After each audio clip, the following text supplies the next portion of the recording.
Can we welcome up next John Kitchen, please? I think John's still with us.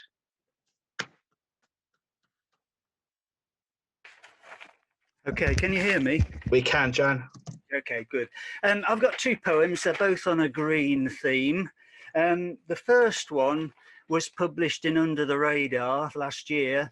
It came about because, like both of them, because of the actions of ex-President Trump.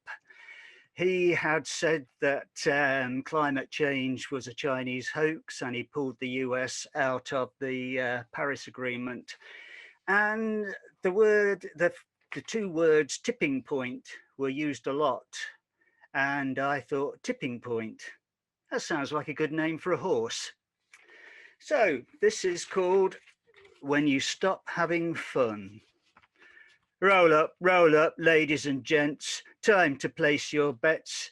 Take a punt on fashionable plastic. Put your shirt on gassy livestock. Don't miss out on the race of the millennium. The tan man comb over Armageddon stakes. 8-1 on tipping point. 7-2 on Chinese hoax. 9 runners, first 3 pay each way. Joint favourites, precipice and break the ice. Sorry, sir, Paris Agreement's a non-runner. Environmental options gone lame. Last chance for an outsider. If you feel lucky, 40-1 on head in sand, 100-1, it'll be all right. This is the big one, ladies and gents. Under starters orders. Yes, madam, just in time. Tenner on the nose for brinkmanship. No more bets now, sirs. No more bets. Cross your fingers. Say your prayers, and they are off.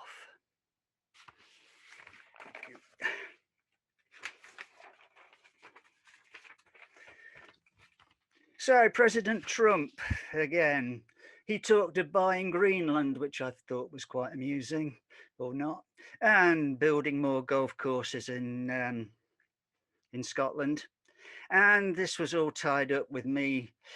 Brian said his poem was about trying to make sense of the world.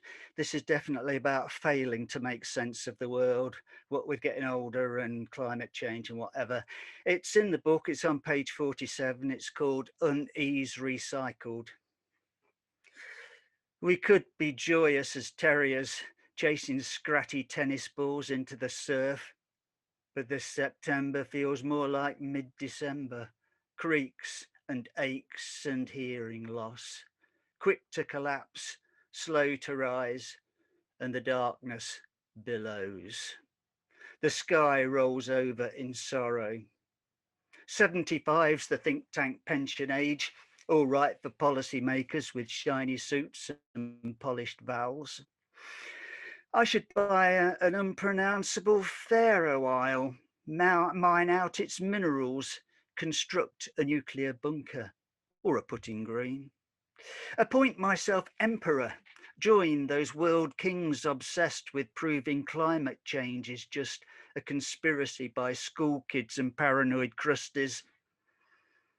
But stuff burns and burns and burns. Trees crackle black with power as the dark joins clouds to what's below.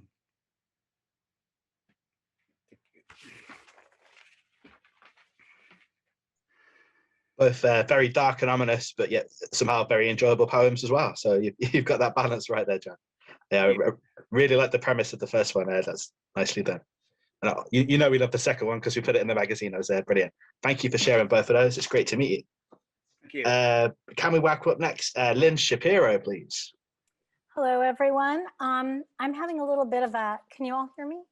Yeah, we can hear you, Lynne. I'm having a little bit of a health issue that's making me thirsty. So I may have to stop. I'm going to read a poem. The first poem is from New Jersey.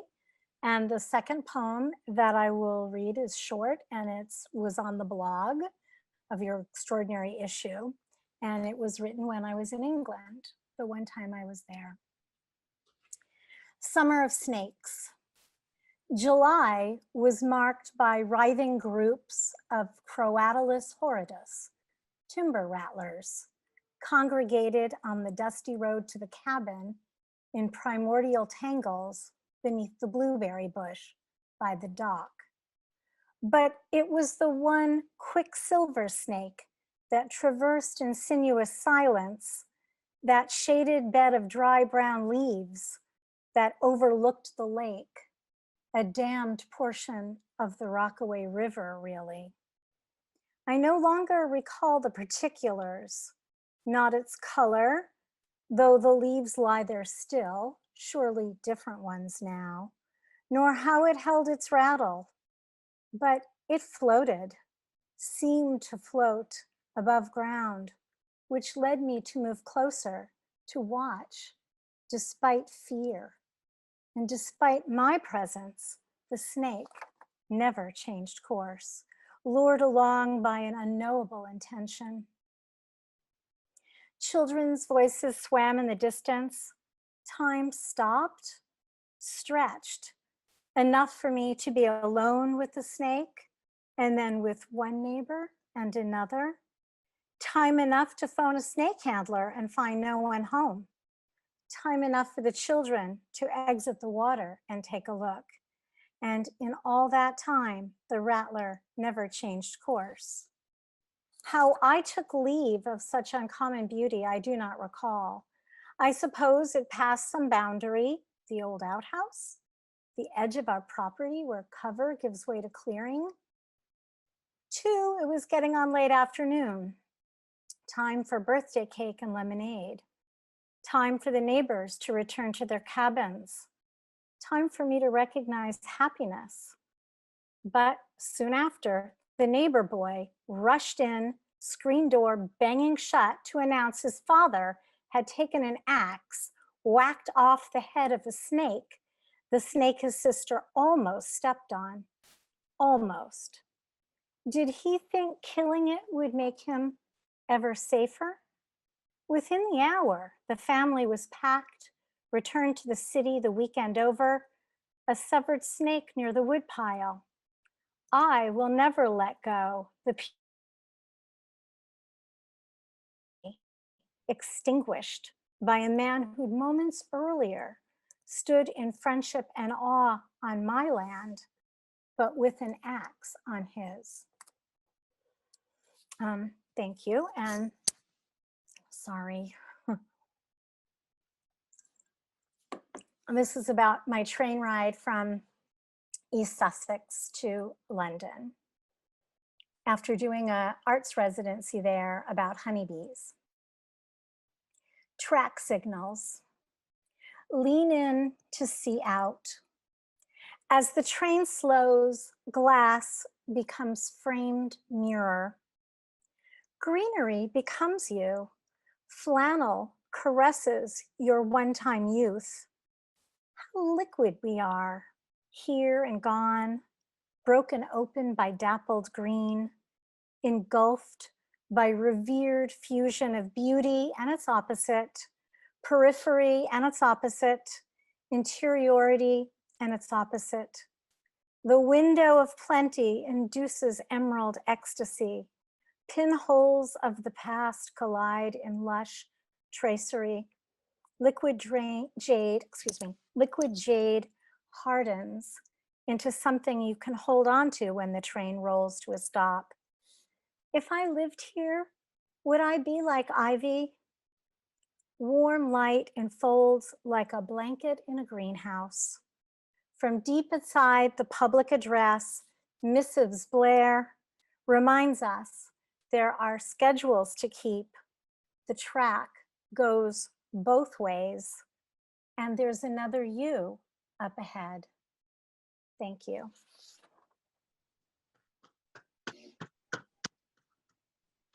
Excellent, Lynn. Cheers for sharing both of those with us.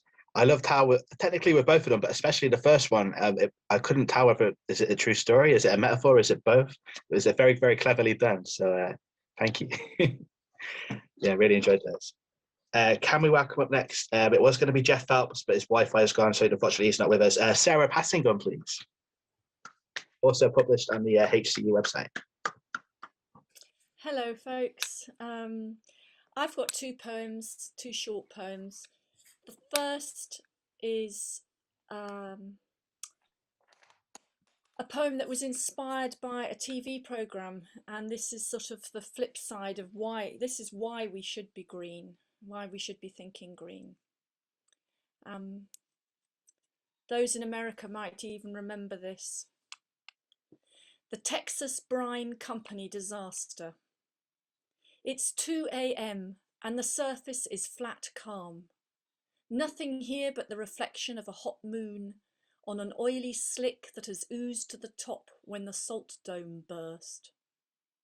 A sinkhole the size of 15 rugby pitches and growing has swallowed the bayou corn, the cypress trees, the crawfish and the shrimp, the white painted house, the householder and his daughter.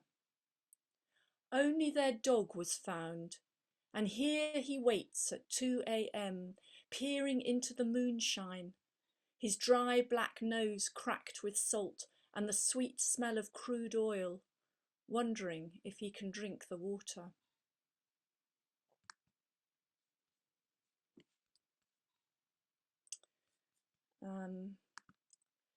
So the second one is the one that appeared on the website, and I'm very lucky because I live on the edge of the Broads National Park here in Norfolk, and this is a very different sort of watery sinkholes around here. Also, actually, the Broads were made by man, by cutting peat in medieval times, or before that even.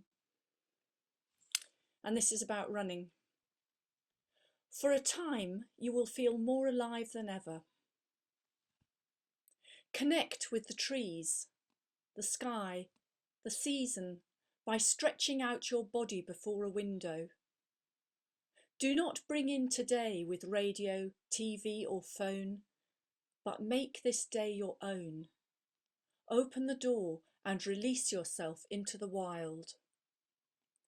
Running is a sustained falling forwards from first tread until the last. So keep the body angled, relaxed, rhythmical, making adjustments and counterclaims against the unevenness of the planet, while keeping the head still, gimbaled evenly on both shoulders. Take your run in silence. It will not be silent. The birds predict your path. Your breath will labour. Your footfall leaves its echo. This is all that's needed. Thank you. Cheers for sharing both of those with us, Sarah. They're really nicely read. And the second one that's published on the website, it's definitely one of those that we had submitted for the green issue, that you'd read it differently back in February compared to how you'd read it now. I think it would take on a lot of new resonance for a lot of people, like you say. If you're lucky enough to be close enough to nature and go for a run, and if you've been trapped in a house for a year, it would feel very different to read that. Thank you for sharing it with us.